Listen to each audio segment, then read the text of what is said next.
आइए मित्रों, अब हम विश्व मैत्री अभियान की अगली कड़ी प्रारंभ कर रहे हैं। किसान को आप जानते हो, किसान को मैत्री होती है, जानते हो किससे? किसान को मैत्री होती अपनी लहलहाती फसल से।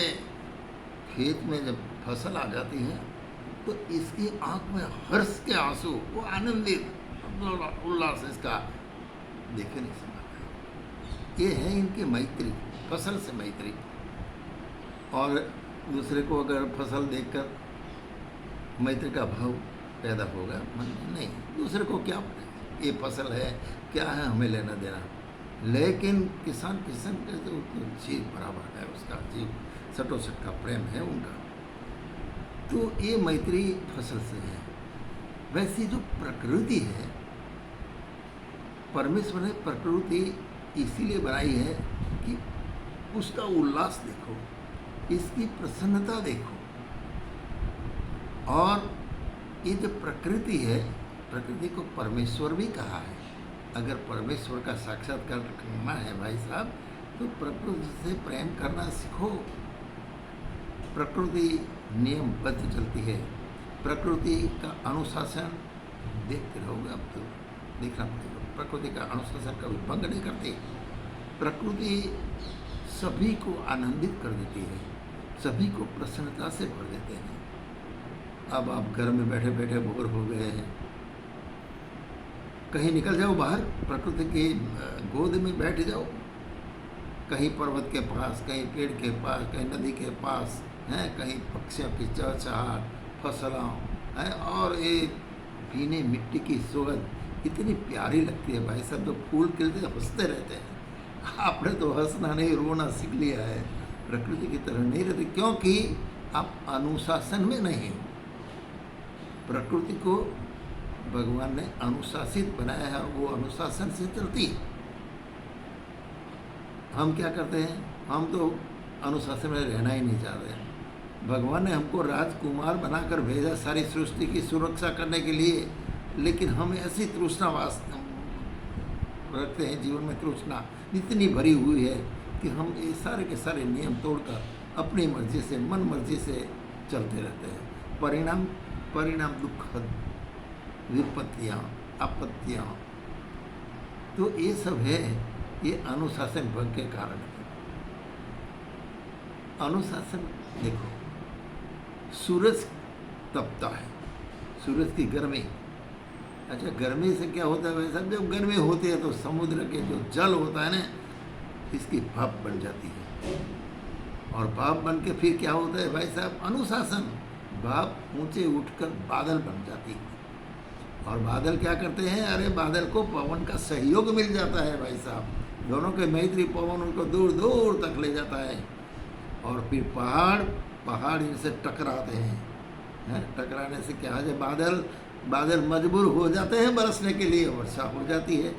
अब जब वर्षा होती है तो फसल और ये प्रकृति खिलखिलाहट हंसने लगती है, आनंद उल्लास उसके मन में आते हैं। जैसे दिवाली आती है तो उनको कैसा आनंद आता है? जब बारिश आती है ना, तो पशु पक्षी प्रकृति बहुत आनंद है, हर्षोल्लास इनके जीवन में छा जाता है।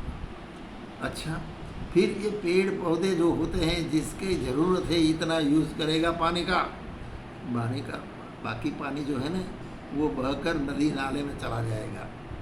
नदी नाले नहीं रखेंगे अपने पास, अरे वो तो बहते बहते समुद्र में भेज देंगे उसको। समुद्र ने दिया, वही पानी समुद्र को वापस मिल गया। क्या गया समुद्र का? क्या समुद्र कभी खाली हुआ, कभी रिक्त हुआ? भाई साहब, देने से कुछ नहीं खाली होता। आप तो देना सीखो, प्रकृति से ही तो सीखना है, हर्षोल्लास, आनंदोल्लास देना। लेकिन हम तो ऐसे सीखे तृष्णा में छीना झपट, कपट, छल, न जाने क्या क्या ऐसी जो कुछ चेष्टाएँ हैं, हम जीवन भर करते रहते हैं। और एक बात निश्चित है, गीता में भगवान श्री कृष्ण ने कहा है, क्या कहा है? कर्म का फल सुनिश्चित है। अच्छे को अच्छा भोगना है, बुरे को बुरा भोगना है, लेकिन उसको भोगना तो पड़ेगा ही। कर्मफल सुनिश्चित है, इसको कोई काट नहीं सकता। चाहे वो भगवान हो, चाहे मनुष्य हो, चाहे पशु पक्षी हो, लेकिन उसने जो कर्म किया है अच्छा बुरा, उसका फल अच्छा बुरा उसको भुगतना पड़ेगा। एक छोटी सी बात है कि ये आँखें जो है ना, तो आँखों ने एक गुनाह कर दिया। कैसा गुनाह किया? जा रहा था रास्ते में आदमी, इसकी आँखों ने एक आम पर पक्की आम देखी, एक आम के पेड़ पे पक्की आम देखकर आँखों ने इशारा किया, क्योंकि वो तो तोड़ नहीं सकती थी आम को, हाथ तोड़ सकते थे, हाथ को इशारा किया, देखो देखो मैंने देखा है ना, इस आम को तोड़ना आपका काम है, ले लो। हाथ गए उनके पास, आम को तोड़ लिया भाई साहब, पर हाथ तो खा नहीं सकते ना, वो कैसे हाथ नहीं खाएगा। हाथ ने उस आम को मुंह को दे दिया, ले तू खा। मुंह ने आम खाई लेकिन अपने पास नहीं रखा, वो सारे के सारे जो आम का जो रस था और इसके जो गुदा था सब, तो इसको पेट को दे दिया, तू खा, तेरे पास रख। पेट ने कहा मैं मेरे पास क्यों रखूँ, आपने दिया है, मैं सारे शरीर को दे देती हूँ। पेट ने सारे शरीर को वो आम दे दी। अच्छा, अब भाई साहब एक घटना घटी कि वो चौकीदार था सुरक्षा वाला, उनने उस आदमी को देख लिया, वो डंडा लेके आया और वो जो आम तोड़ी थी ने, उसके पीठ में ऐसे जोर से डंडा मारा, अब इतनी मार पड़ी, आंखों में से आंसू निकल गए। क्या हुआ भाई साहब जानते हो? आंखों ने गुनाह किया था, आम देखी, ये गुनाह, ये कर्म, परिणाम स्वरूप उसकी आंख में से आंसू निकलने पड़े। मार तो पीठ पर पड़ी, तो पीठ को आंसू नहीं निकला, आंख आंसू आ गए। तो ये है कर्म का फल, सुनिश्चित है भगवान के लिए भी। आप तो जानते हो कि जो वाली था, वाली ने कोई गुनाह नहीं किया था राम का, फिर भी सुग्रीव के मित्राचारी से उसके कहने पर वाली का वध राम ने कर दिया। कर्म से बंध गए राम। दूसरे अवतार जब कृष्ण का इनका हुआ, तो बहेलिया ने क्या किया भाई साहब, वो प्राची में जो भालका थी उसमें उसको तीर लगा दिया पाँव में, और भगवान कृष्ण का प्राण हरण कर लिया। ये है कर्म का फल, सुनिश्चित सबको भुगतना पड़ता है। तो ये महाभारत की बात मैंने आपको बताता हूँ कि महाभारत माने कृष्ण की जो बलका तीर्थ की बात है मैंने बताई। अब दूसरा कि एक बार क्या हुआ कि भगवान जो है वो जो लोग कर्म करते हैं उस कर्म का फल उनको देते रहते हैं। और एक बार नारद जी तो बहुत बड़े भक्त थे भगवान कृष्ण के, नारायण नारायण कृष्ण के भक्त थे। अब इनके मन में एक जगह पर गए, वहाँ राजकुमारी को देखा, इनके मन में मोह जाग उठा। ब्रह्मचारी को मोह हो गया, ये तो बहुत गलत बात, मोह हो गया। उन्हें सोचा कि हाँ मेरे ये माथे पे चोटी और ये तंबूरा बजाता हूँ, मेरे साथ राजकुमारी कैसे शादी करेगी, चलो विष्णु के पास चलते हैं। भगवान विष्णु के पास वैकुंठ में चले गए। उन्होंने जाके कहा भगवान आप लोगों ने शादी की है, मेरी भी शादी हो जाए, मैंने एक राजकुमारी को पसंद कर लिया है, लेकिन वो मुझे पसंद कर इसीलिए आप मुझे सौंदर्य दे दो, आप मुझे रूपवान बना दो। भगवान विष्णु ने सोचा कि ये कैसे कुबुद्धि सूझी नारद जी को, और भक्ता का रक्षण करना तो भगवान का काम होता है। उन्होंने कहा ठीक ठीक जाओ स्वयंवर में जाओ, आपका रूप मैं भरा देता हूँ। नारद जी प्रसन्न होते हुए स्वयंवर में चले गए, पर भगवान ने क्या किया, उनका रूप था न तो मुंह बंदर का बना दिया। कोई अपना मुंह नहीं देख सकता, नारद जी अपना मुंह कैसे देख सकेगा कैसा है। अब वरमाला लेके वो राजकुमारी आई, उनको देखकर नारद जी ने सर नीचे किया कि मुझे फूलहार पहनाएंगी, वो मुझे पसंद करेगी। लेकिन वो राजकुमारी तो आगे चलेगी दूसरे राजकुमार के पास। अब ये नारद जी परेशान, स्वयंवर पूरा होगा, दूसरे को वरमाला तो जो थी वो पहनाई गई, दूसरी की हो गई लड़की राजकुमारी, राजकुमार को लेकर हो गया उसका विवाह। नारद जी बेचारा पछताते आया अपनी झोपड़ी में, जाके उसने अपना मुंह देखा दर्पण में, शीशे में, तो बंदर जैसा मुंह, और उनको गुस्सा आया। जब कुछ बुरी बात होती है ना तो गुस्सा आ जाता है। ब्रह्मचारी जी को गुस्सा आ गया, अरे भगवान आपने मेरी मस्करी की, ये क्या ये क्या। गए दौड़ते दौड़ते वैकुंठ, भगवान विष्णु जी लक्ष्मी जी बैठे थे वहाँ गए, अरे भगवान आपने क्या किया, आपने मेरा मुंह बंदर का बना दिया, मैं आपको श्राप देता हूँ कि आप भी जैसे मैं अभी पत्नी वियोग में झूल रहा हूँ, वैसा आप भी पत्नी के विरह में आपको जंगल जंगल घूमना पड़ेगा, और तब जाके आप हमारे जैसे बंदरों का सहारा लेना पड़ेगा, मदद लेनी पड़ेगी, तब आप इस विरह से मुक्त होंगे। भगवान ने विष्णु भगवान ने कहा अच्छा अच्छा कोई बात नहीं भगत जी, आपका जीवन बन गया ने, हाँ, और आपका रक्षण हो गया, सुरक्षा हो गई, हम इससे प्रसन्न हैं, आपका श्राप हम हमारे सर पे लेते हैं जरूर। दूसरे आप जानते हो कि रामावतार में क्या हुआ कि रावण सीता को ले गया, तो आप जानते हो पेड़ पेड़ जितने भी थे, नदी नाला, सभी को भगवान राम रोते रोए पूछते थे मेरी सीता को देखी, मेरी सीता को देखी, इतने परेशान थे। ये श्राप था नारद जी का, कर्म का फल भुगतना पड़ता है। और बाद में सुग्रीव के रीछ बंदरों ने हमला बोल दिया भगवान राम के साथ, लंकापति रावण के साथ, मार गिराया, लंका को जीत लिया, सीता को वापस लेके राम को सौंप दिया। ये है कर्म का फल। तो मैं कर्म के फल की बात करता हूँ।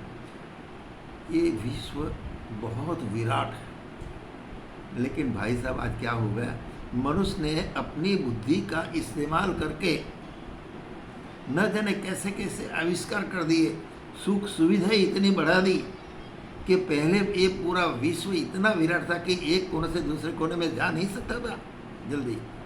आज तो एक आदमी एक कोने में बैठा है, दूसरे कोने से बात कर रहा है, उसके जाने में कोई देर नहीं लगती। इतने विमान चलते हैं, जेट विमान चलते हैं, न जाने क्या क्या कितने आविष्कार।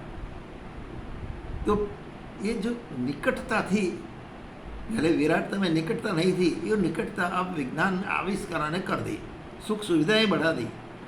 लेकिन भाई साहब दूसरा एक नुकसान तो ये हुआ कि जो आपस में मानव मात्र में जो प्रेम भाव था, जो शांति थी, जो प्रसन्नता थी, जो उदारता थी, सब गायब हो गई। अंतर तो इतना हो गया, हजारों प्रकाश वर्ष जितना दूर हो गया उसका अंतर। एक आदमी का अंतर दूसरे आदमी से बहुत बढ़ गया, मिल नहीं सकते आपस में, अरे खुशी से हंस नहीं सकते, प्रसन्नता व्यक्त नहीं कर सकते, उद्विग्नता से भरे हुए हैं। ये क्या हुआ, इतनी सुख सुविधा होते हुए भी?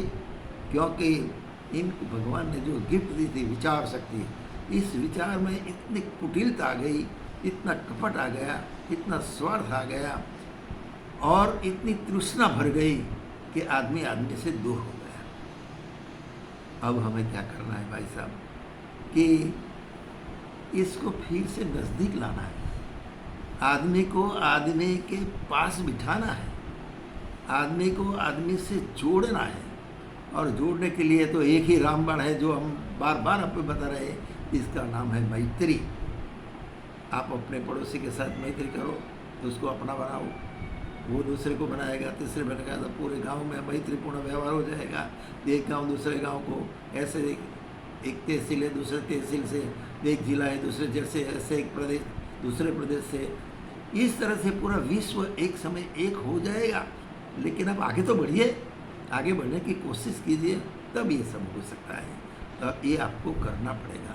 सुख सुविधाओं में जो हमारी कुटिलताएँ बढ़ रही है, हमारे कुकर्म बढ़ रहे हैं, उसको रोकना है और सत्कर्मों के पीछे चलना है, लोगों को आगे लाना है, लोगों को मदद करना है, जो गिरे हुए उसको ऊंचे उठाने। ये काम कौन कर रहे हैं? हमारा जो डिवाइन ग्रुप में ऐसे ऐसे महारथी है, महारथी कि ये सब काम कर सकते हैं। तो एक हमारे हैं राम कुमार शर्मा, जिसने डिंडोरी में, मध्य प्रदेश में डिंडोरी जिले में आश्रम बनाया है।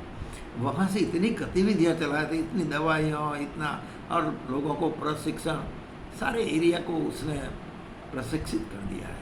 बहुत बढ़िया काम पर। मुझे गुरुदेव श्री राम समाचार्य के शिष्य है और इनकी सारी योजना अपने आश्रम में चलाते हैं। राम कुमार आदिवासी लोगों को कैसे ऊंचे उठाए, इनको रोजी रोटी कैसे मिले, इनकी आर्थिक परिस्थिति कैसे ऊंची उठी, सब बात है। निरक्षरता निवारण, वो सब उसने किया है राम कुमार शर्मा जी ने। दूसरा है सासाराम के ब्रह्मचारी जी, उन्हें ऐसी किताबें लिखी हैं, अपनी बुद्धि से साक्षर है, बहुत सारी किताबें लिखकर जन जन तक पहुँचाया, बहुत अच्छा काम वो कर रहे हैं। ऐसे हमारे एक अन्य लेखक है फूलचंद जी शर्मा, ऐसी अच्छी बातें लिखकर इतनी किताबें प्रकाशित करके लोगों तक पहुंचा दी, परम पूज्य गुरुदेव के विचार को पहुंचाकर एक क्रांति का सृजन कर दिया फूलचंद जी शर्मा जी। गुरु जी के अग्रिम पंक्ति में बैठने वाले लोग हैं।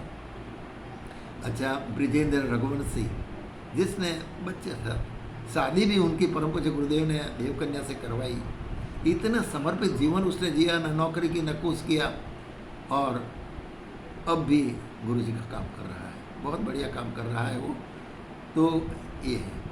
और जानते हो कि एक वहाँ का था एक शिष्य गुरु जी का, महामंडलेश्वर हो गया, और महामंडलेश्वर के पास तो कितने अनुयायी होते हैं, हजारों अनुयायी। भाई साहब, एक से मैत्री नहीं, हजारों से मैत्री वो पहुंचा सकता है। हाँ, महामंडलेश्वर बन गया तो कोई लूटपाट करने के लिए हैं, अपने मठाधी बन गया तो क्या कुकर्म करने के लिए नहीं, उनने हजारों लोगों को सत्कर्मों से जोड़ दिया है। उमाकांत जी महामंडलेश्वर साहब। वैसे और भी है, शिकागो की कुसुम बहन, जिसको गुरु जी की मानस पुत्री भी से लोग जानते हैं, लाल मसाल समाधि है, व्यवस्थापक मथुरा के पंडित लीलापत शर्मा ने। इतनी सारी किताबें विश्व भर में उसने फैला दी गुरु जी की, और वो स्वयं अभी नारी जागरण, महिलाओं को जागृति के लिए काम कर रही है, लेखमालाएं लिख रहे हैं, और इनसे महिलाएं इतनी प्रभावित हुई है कि अब ये दलितों को ऊंचे लाने के लिए, आदिवासियों को ऊंचे लाने के लिए छत्तीसगढ़ के आदिवासी 60 गांव दत्तक लिए हैं, और सभी को इतने प्रेम भाव दिया है उसने, इनके साथ बैठ रखा है, इनके साथ सोई है, और ये आदिवासी महिलाएं इनको बहुत मानती है, उसको देवी मानते हैं। अच्छा, ये सब किसने किया भाई साहब? वहाँ एक ऋषि सिद्धार्थ हरि बाबा, 80-82 साल की इनकी उम्र है, घूमता रहे थे गांव में, घूमकर लोगों को निरक्षरता निवारण, महिलाओं को आगे लाना, आर्थिक परिस्थितियाँ उसके संगीन करना, ये सारी की सारी बातें करता रहा। और ये राम साहब की जोड़ी की तरह कुसुम के साथ मिल गया, और देखो इस एरिया का विकास होने लगा। एक बेटी एक गाय की योजना जो थी अदृश्य क्रांति, ये फैला दी, और बेटियों के लिए आर्थिक परिस्थिति संगीन बना दी। तो ये हरिश्री सिद्धार्थ जी, ऐसे बहुत लोग हैं किसमें, ये डिवाइन ग्रुप में एक के पास 100-200 तो कम से कम मित्र है। अगर उन मित्र को ये और लोगों के साथ मैत्री से जोड़ने का प्रयत्न करें, तो भाई साहब निश्चित रूप से मानिए कि हम जिस संकल्प लेके बैठे हैं विश्व मैत्री अभियान का, वो हमारा डिवाइन ग्रुप बिल्कुल सफल करके रहेगा। बस आपको तो इससे जुड़ना है, जुड़ जाइए और मज़ा लीजिए। अगला जो युग आने वाला है वो आपकी तारीफ करेगा, इतिहास में आपका नाम अंकित होगा। हाँ, रीछ बंदर में क्या था, लेकिन राम के साथ जुड़ गए, देखो इतिहास उनका हो गया। और ग्वाल बाल तो कुछ नहीं कर सकते थे, हैं, भगवान कृष्ण ने कहा गोवर्धन उठाना है, आपकी लाठी है उसका जरा उसको लगाइए, पहाड़ से ऊंचा करिए। ये ग्वाल बाल की लाठी से तो कोई गोवर्धन खड़ा नहीं, लेकिन ये कृष्ण की उंगली थी जिसने गोवर्धन उठाता है। यश किसको मिल गया? यश ग्वाल बालों को मिल गया। भाई साहब, अब आपका ये समय है, ये परिवर्तन का समय है, आपको ये श्रेय मिलने वाला है। इसलिए हम बार बार कह रहे हैं कि जरा मैत्री से दूसरे को जोड़िए तो सही। बस इतना आसान काम करना है, इनके साथ मैत्री से रहना है, इसके दुख दर्द को जानना है, उसको प्रेम से दो शब्द कहना है, इसके अंदर हंसना है, रोने से क्या फायदा। तो आज इस बात के साथ हम आज की कड़ी समाप्त करते हैं। उदय सिंह चौहान का आप सभी को सप्रेम प्रणाम।